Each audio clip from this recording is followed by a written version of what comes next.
Cerita bermula ketika dua orang petugas jasa pengantar uang dari perusahaan bernama Fortico baru saja keluar dari markas menggunakan mobil van. Saat mobil yang mereka tumpangi melaju, tiba-tiba saja ada sekelompok orang berpakaian ala petugas konstruksi yang menghadang menggunakan truk. Yang tentu saja bukan buruh yang sedang berdemo, melainkan skenario perampokan yang sistematis atau kita sebut saja dengan begal eksklusif. Scene kemudian beralih ke beberapa waktu yang memperlihatkan suasana kantor Fortico di mana seseorang om-om botak yang bernama Patrick Hill alias pemeran utama muncul hendak melamar kerja di perusahaan tersebut sebagai petugas pengamanan. Patrick kemudian berbicara kepada manajer yang bernama Terry yang cukup terkesan dengan pengalaman kerja dari Patrick yang dulu pernah bekerja selama 11 tahun di perusahaan serupa. Just so you know, we lost a couple of guards a while back. Berpindah ke ruangan lain di mana Patrick bertemu dan berkenalan dengan seseorang pria yang akan menjadi rekan kerjanya bernama Bullet. Setelah mereka berdua saling beradu bahasa bullshit, akhirnya Bullet memberikan julukan baru kepada Patrick agar semakin dikenal dan kelihatan cool dengan sebutan H.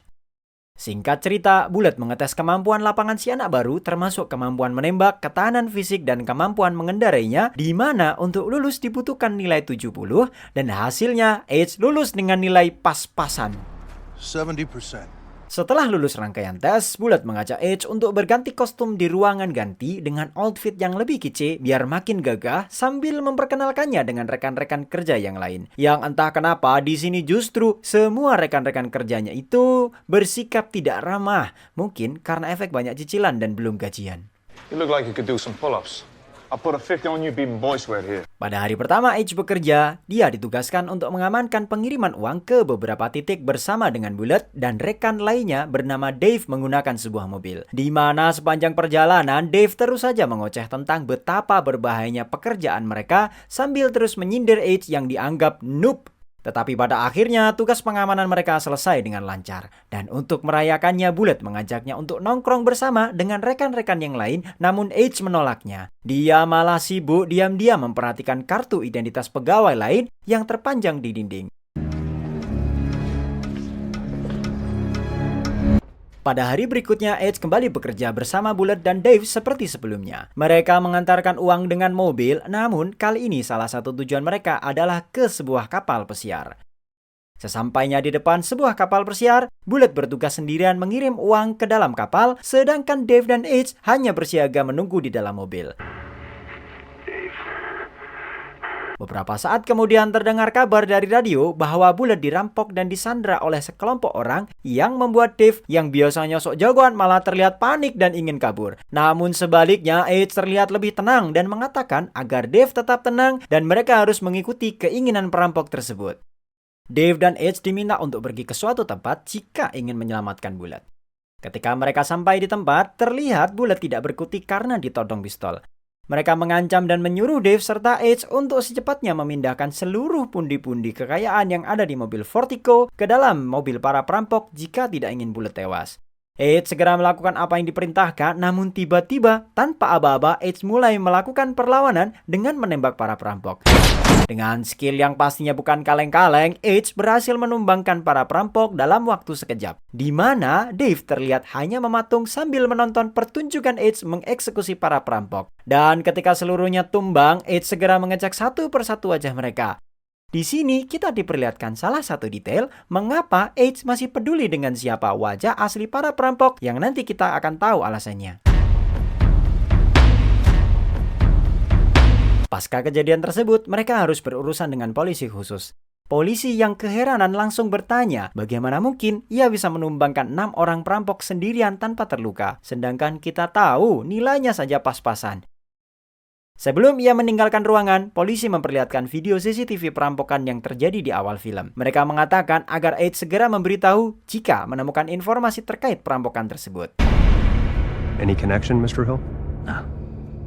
Setelah proses interogasi selesai, Terry sebagai manajer mengatakan sesuai dengan prosedur ia akan memindahkan Edge sebagai petugas front office karena dikhawatirkan ia akan kena mental jika meneruskan bekerja di lapangan pasca kejadian perampokan. Namun owner Fortico justru membatalkannya karena menganggap bahwa kinerja Edge sangat bagus dan lagi Fortico membutuhkan karyawan kelas penggebuk layaknya seperti yang dilakukan Edge di lapangan.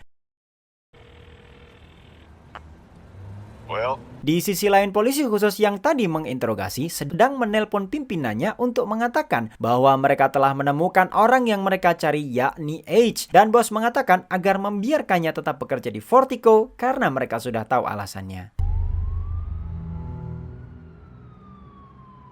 Pada hari yang sama, ada seorang wanita yang datang ke apartemen H di malam hari. Ia membawakan file rahasia tentang orang-orang yang bekerja di Vertigo, juga file tentang hasil otopsi. Dan H segera mempelajari file-file tersebut berulang kali sembari menyaksikan rekaman CCTV kejadian perampokan yang diperlihatkan oleh polisi waktu ia diinterogasi. Membuat kita semakin bertanya-tanya, siapa sebenarnya om-om botak satu ini? Singkat cerita, 3 bulan berlalu. Ketika H dan Bullet sedang bertugas mengantarkan uang seperti biasanya, mereka lagi-lagi dibegal perampok. Kali ini Bullet ditangkap dan perampok memasukkan gas beracun ke dalam mobil agar H keluar. Namun siapa sangka dengan santai, H hanya menutup hidung mulutnya dengan kain serta keluar dengan santai perlahan lewat pintu belakang mobil. Sambil menodongkan senjata ke arah H, para perampok yang akhirnya melihat wajah H tiba-tiba panik dan melarikan diri. Baik Terry, Bullet, dan Dave yang mengetahui kronologi kejadian pada hari itu merasa ada yang aneh. Bagaimana mungkin perampok-perampok profesional yang sudah mempunyai senjata lengkap lari ketakutan begitu saja hanya dengan melihat sosok H? Setelah insiden tersebut, H semakin terkenal dan membuat pegawai lain penasaran dengannya. Termasuk pegawai perempuan bernama Dana yang langsung mengajak H untuk menginap di rumahnya. Saat sampai di rumah Dana, H tiba-tiba menodongkan pistol sambil menginterogasi Dana terkait uang cash mencurigakan yang disembunyikan di dalam rumahnya. Setelah diancam tentang keamanan keluarganya dan diberikan tembakan peringatan, Dana akhirnya mau berbicara bahwa uang tersebut adalah hasil korupsi di dalam kantornya dan dia tidak terlibat dengan perampokan manapun. Sehingga membuat H mengambil keputusan bahwa sepertinya Dana bukanlah orang yang sedang dicari oleh H. Untuk pertama kalinya kita mundur ke 5 bulan sebelumnya, di mana memperlihatkan H dan juga putranya bernama Douji yang hendak berangkat dengan menggunakan mobil untuk menonton pertandingan basket. Namun tiba-tiba H menerima panggilan telepon dari anggotanya yang meminta bantuan untuk menggantikan tugas salah satu rekannya yang mengalami kecelakaan dalam sebuah operasi. Membuat H mau tak mau harus turun tangan membantu anak-anak buahnya. Beberapa saat setelah sampai di lokasi, H memarkirkan mobilnya dan pamit kepada Douji berpura-pura untuk membeli jajanan ringan. Ternyata operasi yang akan dilakukan anggota H adalah merampok mobil pengantar uang milik Vertigo. H di sini bertugas untuk memantau dan memberikan informasi pergerakan mobil Vertigo yang akan keluar dari markas. Baru saja tugas memonitornya selesai, tiba-tiba mobil Vertigo malah dihadang oleh perampok lain menggunakan truk yang ternyata adalah para begal eksklusif yang diperlihatkan di awal film tadi. Dan sialnya adalah putra H berada tepat di lokasi kejadian dan menyaksikan perampokan tersebut. H yang menyadari bahwa putranya dalam bahaya kemudian berlari berusaha menyelamatkan putranya. Namun terlambat karena tak ingin ada saksi mata di tempat kejadian perampokan, salah satu dari kawasan perampok ini mengambil sikap dengan menembak Douji. Dari kejauhan, H yang sudah mengetahui ada kejanggalan segera berlari mendatangi tempat putranya berada dan betapa terkejutnya ia mendapati bahwa Douji telah tersungkur ke tanah. Serta ia yang sedang berlari pun tak luput dari tembakan para perampok-perampok tersebut. Dan ternyata kejadian inilah yang memicu H untuk menjadi sangat murka untuk membalaskan dendamnya. Setelah 3 minggu mendapatkan perawatan di rumah sakit, H akhirnya sadar kembali. Tetapi sayang putra semata wayangnya tidak selamat. Pasca kejadian menyakitkan tersebut, H dan istrinya akhirnya bercerai dan H mulai menyusun rencana untuk mencari pembunuh putranya. H mulai mengerahkan seluruh anggotanya untuk mencari informasi tentang pelaku. Dengan membantai seluruh geng mafia termasuk yang paling ditakuti di kotanya, tak mampu membendung kemarahan H.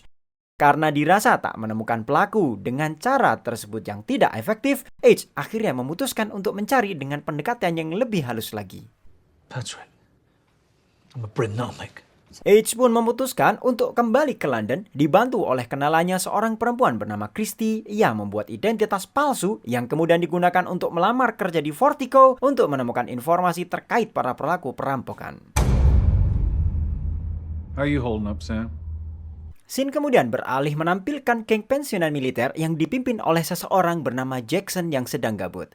mereka menjalani profesi yang berbeda setelah pensiun dari militer. Namun keluhan mereka sama, yaitu gaji yang tidak memuaskan. Bahkan salah satu dari mereka mengaku gajinya belum juga dibayarkan oleh si bos. Maka dari itu yang memunculkan ide gila mereka untuk membuat rencana perampokan bermodal gaya militer. Diawali dengan merampok bos salah satu anggota geng yang tidak dibayarkan gajinya. Namun dasar manusia-manusia serakah, mereka masih merasa kurang puas dan akhirnya memutuskan untuk merampok mobil pengantar uang milik Fortico.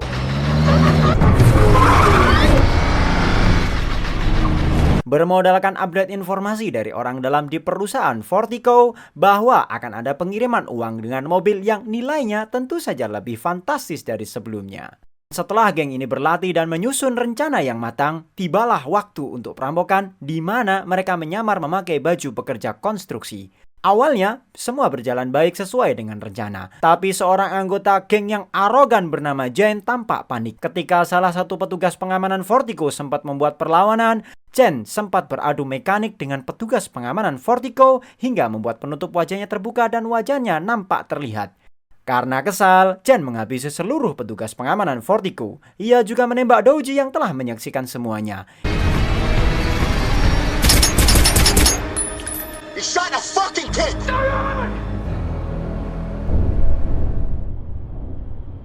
Usai perampokan tersebut, geng mantan militer ini memutuskan untuk vakum selama 5 bulan. Sampai pada akhirnya mereka berkumpul lagi untuk merencanakan perampokan yang lebih gila lagi. Kali ini incarannya bukan lagi mobil pengantar uang milik Fortico, tapi mereka sekalian ingin merampok isi brankas milik Fortico yang tentu saja nilainya sampai triliunan. Setelah 3 minggu merencanakan dengan baik, mereka pun siap untuk memulai eksekusi. Beralih ke Bullet dan Edge yang sedang dalam perjalanan pulang ke markas setelah melaksanakan tugas mereka, di mana Bullet terlihat gelisah. Akhirnya ia mengaku pada Edge bahwa ia adalah orang dalam yang terlibat dengan geng para perampok. Ia mengatakan maksud dari dirinya menceritakan hal ini karena ingin mengajak Edge untuk berpartisipasi dalam proyek besar geng mantan militer, yaitu menguras isi brankas Fortico.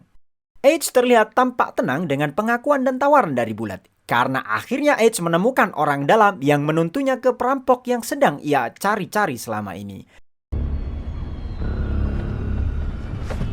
Edge menyetujui untuk bergabung dalam proyek Bullet dan mengikuti alur yang diperintahkan, yaitu menyelundupkan beberapa orang ke dalam mobil pengantar uang milik Fortico yang sedang mereka gunakan agar bisa masuk ke dalam markas Fortico.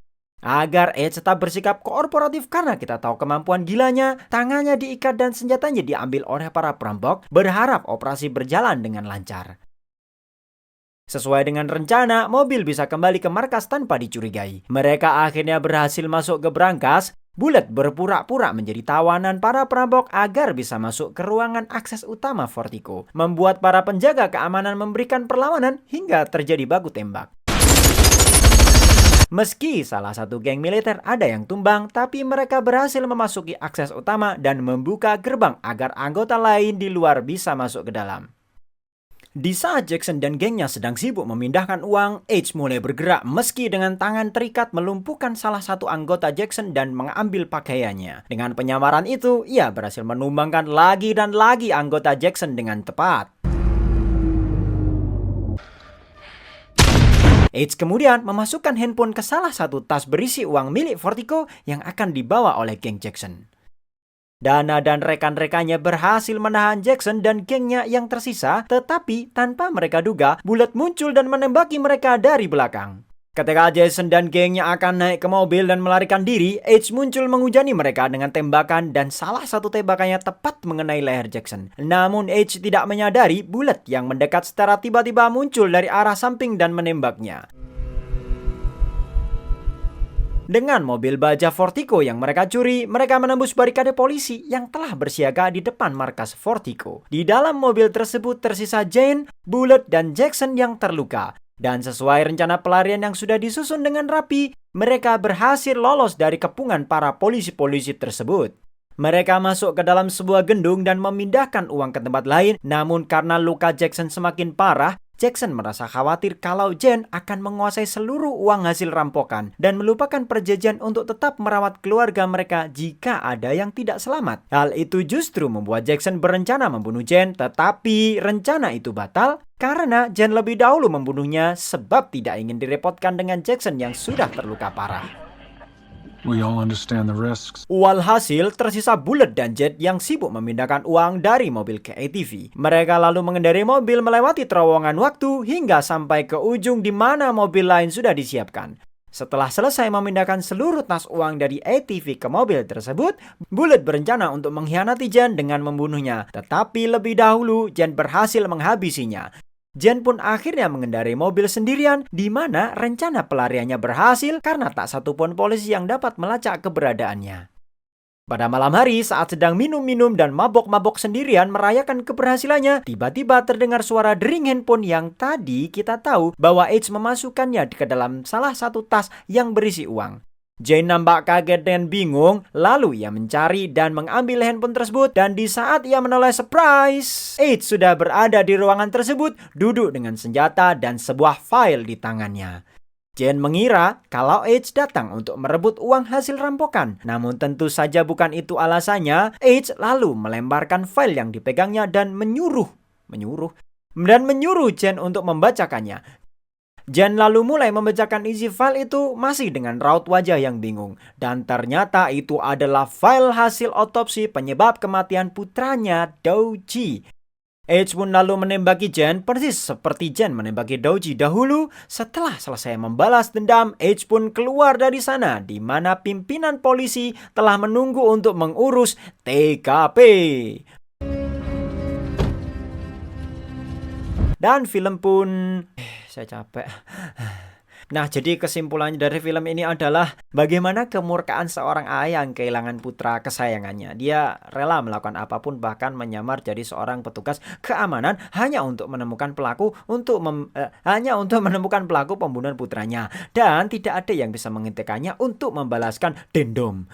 Begitulah kurang lebih filmnya. Terima kasih telah menyaksikan. Sampai jumpa di review sebelumnya, di review selanjutnya. Bye-bye.